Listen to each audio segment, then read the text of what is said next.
Thank you, Roy, for arranging this today and coordinating all of this activity. If Obamacare is not ready for big business, big labor, or big government, it's not ready for the American people. It's time the President, Congress, and Senator Cochran and Wicker do the fair thing and exempt America from Obamacare.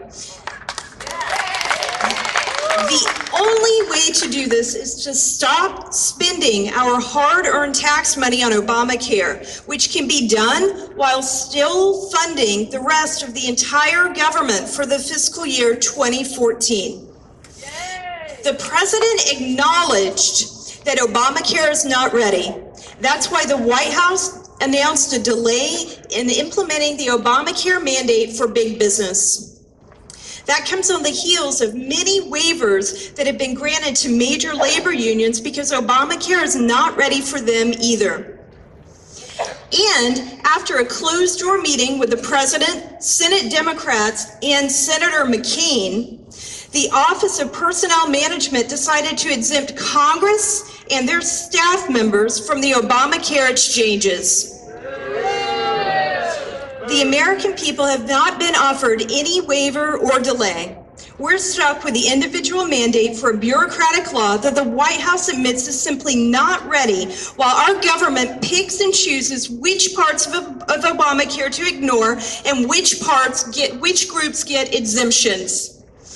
The heads of the three biggest labor unions in the country told the president that Obamacare is going to shatter their health care and bring an end to the 40-hour work week. Almost 24 Democrats have voted in the House with Republicans to delay the individual mandate, and the majority of Americans want nothing to do with Obamacare.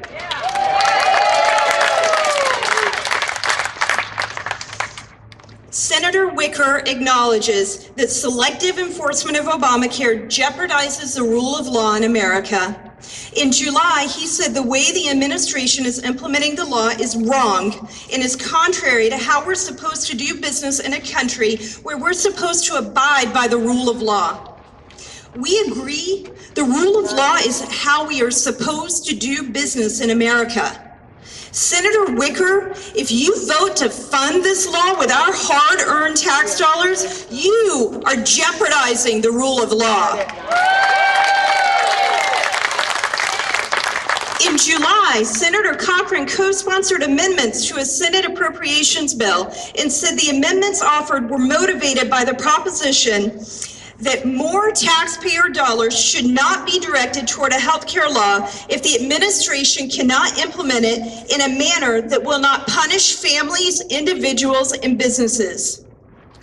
Senator Cochran, if you vote to use our hard-earned tax dollars on this law, you are voting to punish families, individuals, and businesses. Those who vote to pay for Obamacare with our hard-earned tax dollars are voting in favor of a law that is not ready for big business. Those who vote to pay for Obamacare with our hard-earned tax dollars are voting in favor of destroying a work week that produces the very tax dollars they spend so easily. Those who vote to pay for Obamacare with our tax dollars are voting to exempt themselves from the law they insist we must follow and pay for. Senators Wicker and Cochran, you have a choice to make. Stand up with the American people and do what's right for all Americans by funding the entire government and stop spending our hard-earned tax money on Obamacare. Or stand with the special interest in D.C., big business, big labor, and big government, while sticking this disastrous law on the American people. With the problems, delays, and exemptions in this law, the choice should be simple. Stand with Americans and exempt America.